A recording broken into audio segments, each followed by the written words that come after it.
అందరికీ యేసుక్రీస్తు నామంలో వందనాలండి. దేవుని యొక్క గొప్ప కృపను బట్టి మనందరము క్షేమంగా ఉన్నామండి. అందరిని బట్టి మన కన్న తండ్రి అయిన దేవునికి స్తుతి మహిమ కలుగును కాక. ప్రేమైన దేవుని పిల్లారా, ప్రార్థన చేసుకొని ఈ రోజు వాక్యాన్ని ప్రారంభించుకుందామండి. పరిశుద్ధుడ, ప్రేమ నమ్మకం కలిగిన మా ప్రియ పరలోకపు తండ్రి, నీ ఘనమైన నామానికి వేల కొలది వందనాలు స్తులు స్తోత్రం తండ్రి. ఇప్పటి వరకు నా తండ్రి మా అందరి జీవితాల్లో ఎన్నో మేలులు ఎన్నో ఉపకారాలు జరిగించావు తండ్రి. వాక్యం ధ్యానం చేసుకోవడానికి గొప్ప అవకాశం ఇచ్చావు తండ్రి. కుటుంబాలలో క్షేమాన్ని దయచేసావు తండ్రి. అందరి బట్టి మీకే వందనాలు తండ్రి. ఈ మాటలు వింటున్న ప్రతి బిడ్డని ప్రతి కుటుంబాన్ని పేరు పేరున జ్ఞాపకం చేసుకుని తండ్రి. అవసరాల్లో అక్కల్లో ఇరుకుల్లో ఇబ్బందుల్లో మీ కృపను తోడుగా ఉంచండి తండ్రి. దినదినము నీ మాటలు వింటూ నా తండ్రి ఆత్మీయంగా మేము బలపడటానికి నా తండ్రి మీకు సహాయం దయచేయమని, విన్న మాటలు విని విడిచిపెట్టే వారం కాకుండా వాక్య ప్రకారం బ్రతికి మిమ్మల్ని సంతోష పెట్టే వారంగా ఉండటానికి సహాయం దయచేయమని ఈ ప్రార్థన మీ కుమారుడు మా రక్షకుడైన యేసుక్రీస్తు వారి నామంలో అడిగి వేడుకొనిచున్నాము తండ్రి. ఆ, మంచిదండి. ప్రేమైన దేవుని పిల్లలారా, మరి బైబిల్ గ్రంథంలో నుంచి కొద్ది మాటలు ఈరోజు మనం ధ్యానం చేసుకుందామండి. ముఖ్యంగా మనం ఈరోజు క్రైస్తవులకు దేవునిచ్చిన వాగ్దానాలు అన్న విషయాన్ని గురించి కొద్దిసేపు ధ్యానం చేసుకుందామండి. క్రైస్తవులకు దేవుడిచ్చిన వాగ్దానాలు. ప్రేమైన దేవుని పిల్లారా, మనం జాగ్రత్తగా గనక గమనించుకున్నట్లయితే వాగ్దానాలు అనగానే మనకు జ్ఞాపకం వచ్చేది ఏంటంటే డిసెంబర్ 31వ తారీఖు లేదా జనవరి 1వ తారీఖు మరి కొన్ని సంఘాల్లో మరి కార్డుల మీద వాక్యాలు రాసి మరి వాగ్దానాలుగా మరి వాటిని తీసుకోవటం అనేది జరుగుతుంది. అదే మనకు వాగ్దానాలు అనగానే ఆ విషయం అనేది మనకు ఖచ్చితంగా జ్ఞాపకం వస్తుంది. ప్రేమ దేవుని పిల్లలు మరి జాగ్రత్తగా గమనించుకున్నట్లయితే ఈ సందర్భాన్ని మనం జ్ఞాపకం చేసుకున్నట్లయితేనండి, మరి ఇది చాలా మంది సంవత్సర కాలం అంతయు మరి కొన్నిసార్లు మందిరానికి వచ్చినా రాకపోయినా సరే డిసెంబర్ 31వ తారీఖు లేదా జనవరి 1వ తారీఖు మాత్రం ఖచ్చితంగా మందిరానికి వెళ్ళి మరి ఆ వాగ్దానాల యొక్క కార్డుని తీసుకొని దేవుడు ఈ సంవత్సరం అంతటికీ నాకు ఈ వాగ్దానం దయచేసాడని చెప్పి ఆ వాగ్దానాన్ని తీసుకొని ఇంటికి వెళ్ళిపోతూ ఉంటారు. ప్రేమ దొరుకుతారు. నిజంగా దేవుడు మనకిచ్చిన వాగ్దానాలను అవేనా అనేది మనం జాగ్రత్తగా ఆలోచించుకోవాల్సిన అవసరం ఎంతైనా ఉందండి. ఆ డిసెంబర్ 31వ తారీఖు మనం తీసుకునే ఆ కార్డుల మీద ఉండే వాక్యాలేమో దేవుడు మనకిచ్చిన వాగ్దానాల అని జాగ్రత్తగా ఆలోచించవలసిన అవసరము, బైబిల్లో దాని గురించి అధ్యయనం చేయవలసిన అవసరం చాలా ఉంది. ప్రేమ పిల్లగా, ఎందుకంటే మనం అనేక సార్లు మాట్లాడుకొని ఉన్నాం. క్రైస్తవులమైన మనం ఈ లోకంలో శరీర పరంగా కానీ ఆత్మీయ పరంగా కానీ మనం ఏ పని చేసినా అది బైబుల్ ద్వారా బైబుల్ని ఆధారం చేసుకునే మనం ఆ పనిని జరిగించాలి. ప్రేమేంద్రాలు పిల్లలు, ఒక పని జరిగించిన ఒక మాట మనం మాట్లాడుతున్న దాని యొక్క ఆధారం మనం బైబుల్ ద్వారానే మనము మాట్లాడాలి. ఈ వాగ్దానం విషయంలో కూడా మరి దేవుడు మనకు అనుగ్రహించిన వాగ్దానం అదేనా? మరి 31వ తారీఖు లేదా 1వ తారీఖు ఆ వాక్యం ఒకటి తీసుకుని దేవుడు నాకు ఈ సంవత్సరాంతకాలం ఈ వాగ్దానం దయచేసాడని చెప్పి ఆ వాగ్దానాన్ని జ్ఞాపకం చేసుకుంటూ దాని ప్రకారం ముందుకు వెళ్ళిపోవటమేనా అని చెప్పి మనం జాగ్రత్తగా బైబిల్ ప్రకారంగా ఆలోచించవలసిన అవసరము ఎంతైనా ఉంది. ప్రేమేంద్ర పిల్లారా, నిజంగా అసలే మరి గమనించుకున్నట్లయితే మరి మనం తీసుకున్న ఆ వాగ్దానాల కార్డులో అనేక వాక్యాలు రాయటం అనేది జరుగుతుంది. ప్రేమేంద్రులు పిల్లలు, అనేక సంఘాలు అనేక రకాల వాక్యాలు అనేవి రాస్తూ ఉంటారు. నిజంగా వాక్యానికి వాగ్దానానికి ఉన్న వ్యత్యాసం కూడా మనం గమనించుకోవాలి. ప్రేమేంద్రులు పిల్లరా, వాక్యం అంటే దేవుడు మనకి చెప్పేది, మనతో మాట్లాడేదాన్ని, మనకు తెలియచేసేదాన్ని వాక్యం అంటారు. అయితే వాగ్దానం అనేది దేవుడు మన జీవితాల్లో జరిగిస్తానని చెప్పి ప్రమాణం చేయటమే వాగ్దానం. ప్రేమేంద్రుని పిల్లరా, ఈ వ్యత్యాసాన్ని మనం గమనించుకోకుండా బైబిల్లో ఉన్న వాక్యాలన్నిటిని రాసుకుని దాంట్లోంచి మంచిది ఒక సెలెక్ట్ చేసుకుని ఇదే దేవుడు నాకు ఇచ్చిన వాగ్దానం అని చెప్పి మనము ఆలోచన కలిగి ఉంటున్నాం. ప్రేమేంద్రుని పిల్లరా, అది చాలా తప్పనే విషయం మనము గమనించుకోవాలి. ఇంకా జాగ్రత్తగా ఆలోచించవలసింది ఏమిటంటే, మరి వాగ్దానాలు అనేవి రెండు రకాలుగా ఉంటాయి. పాత నిబంధనలో వాగ్దానాలు ఉంటాయి, కొత్త నిబంధనలో వాగ్దానాలు ఉంటాయి. ప్రేమేంద్రులారా, అనగా ముఖ్యంగా పాత నిబంధనలు అంటే దేవుడు ఇస్రాయేల్కి ఇచ్చిన వాగ్దానాలు, కొత్త నిబంధనలు అంటే క్రైస్తవులైన మనకిచ్చిన వాగ్దానాలు ప్రేమేంతోని పిల్లరా.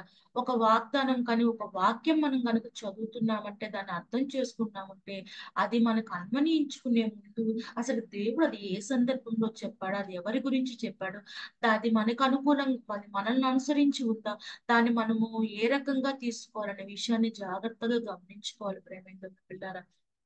అలా గమనించుకోకుండా మరి పాత నిబంధనలో ఇస్రాయేల్కి ఇచ్చిన వాగ్దానాలను మన 31వ తారీఖు మనము కార్డుల మీద రాసుకొని అవే దేవుడు మనకిచ్చిన వాగ్దానాలుగా మనము తీసివేసుకుంటున్నాం ప్రేమేంద్రుల పిల్లరా.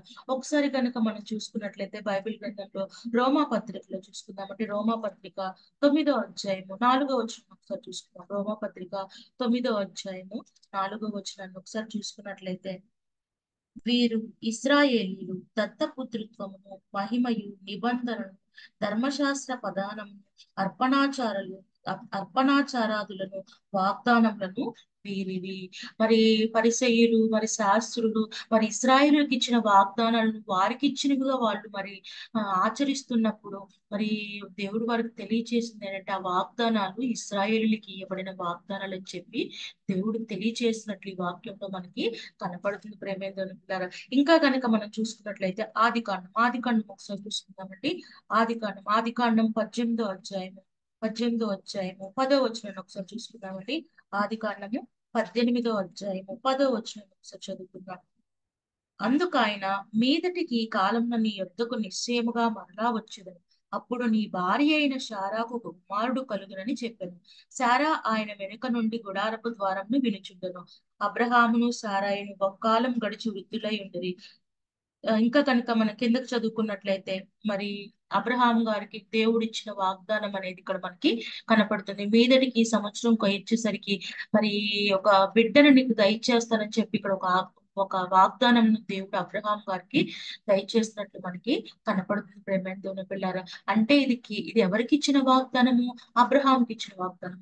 ఈ వాగ్దానమును ఈ వాక్యాన్ని మనం కార్డు మీద రాసుకొని తీసుకొని ఇది దేవుడు నాకు ఇచ్చిన వాగ్దానంగా మనం అనుకోవటానికి వీల్లేదండి. ఇది అప్పుడు మాట్లాడిన ఇప్పుడు మనం చదువుకున్న ఈ వాగ్దానం ఎవరికి వర్తిస్తుందంటే అబ్రహాం గారికి మాత్రమే వర్తిస్తుంది. అలాగే ఇశ్రాయేలులకు కూడా దేవుడు వాగ్దానం చేస్తాడు, కనాను దేశాన్ని ఇస్తానని, పాలు తేనెలు ప్రవహించే దేశాన్ని ఇస్తానని చెప్పి మరి వాళ్ళకి అనేక వాగ్దానాలు ఇచ్చినప్పుడు ఆ దేశంలోకి వాళ్ళని తీసుకెళ్లడం, ఆ వాగ్దానాలను నెరవేర్చడం అనేది జరిగింది ప్రేమేంద్రులారా. ఇప్పుడు ఆ వాక్యాలను మనం తీసేసుకొని ఇది దేవుడు నాకు ఇచ్చిన వాగ్దానం అని చెప్పి సంవత్సర కాలం అంతా నాకు ఇచ్చిన వాగ్దానం అని చెప్పి దాన్ని మనం అన్వయించుకోవటం అనేది సరికాదు ప్రేమేంద్రుల పిల్లారా.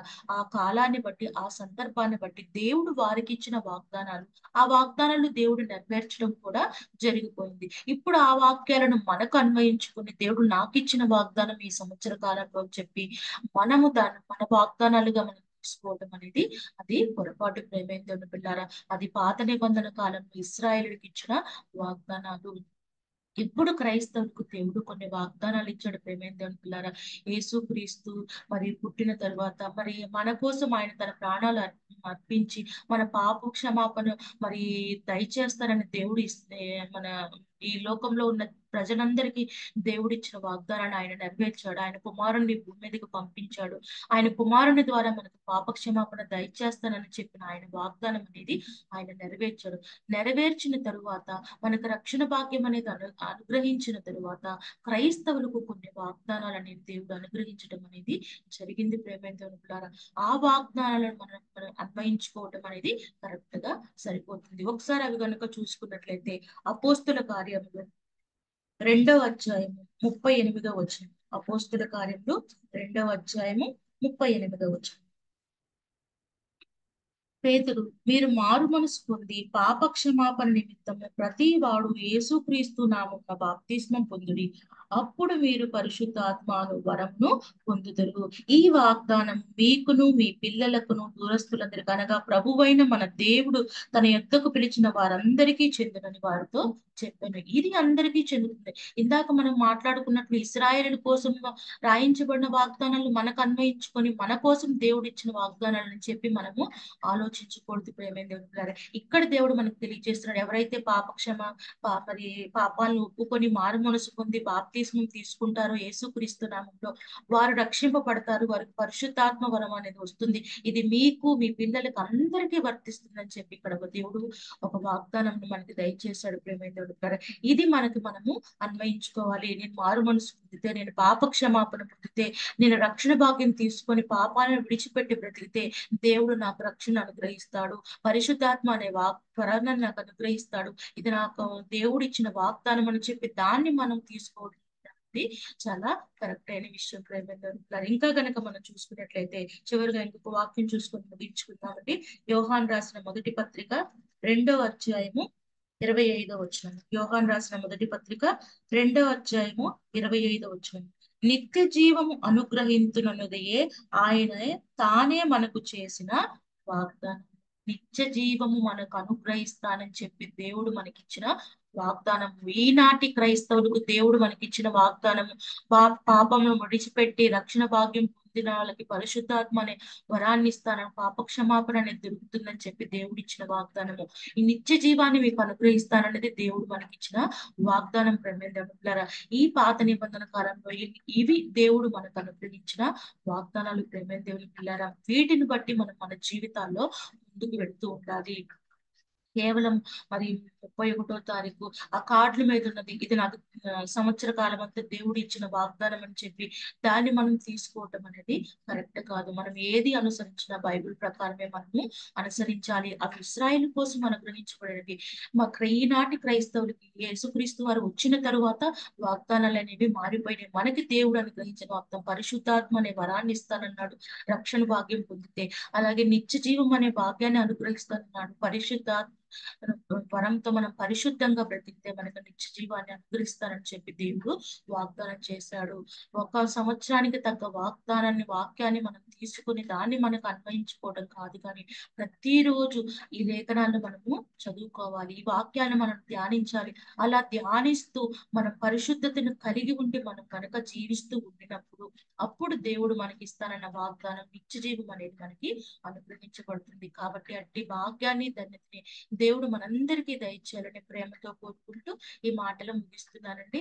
ఇంకా ఎవరైనా ఈ జూడిత్ సిజిసి ఛానల్ ని సబ్స్క్రైబ్ చేసుకున్నట్లయితే ఈ ఛానల్ ని సబ్స్క్రైబ్ చేసుకోవాల్సిందిగా ప్రేమతో కోరుకుంటానండి.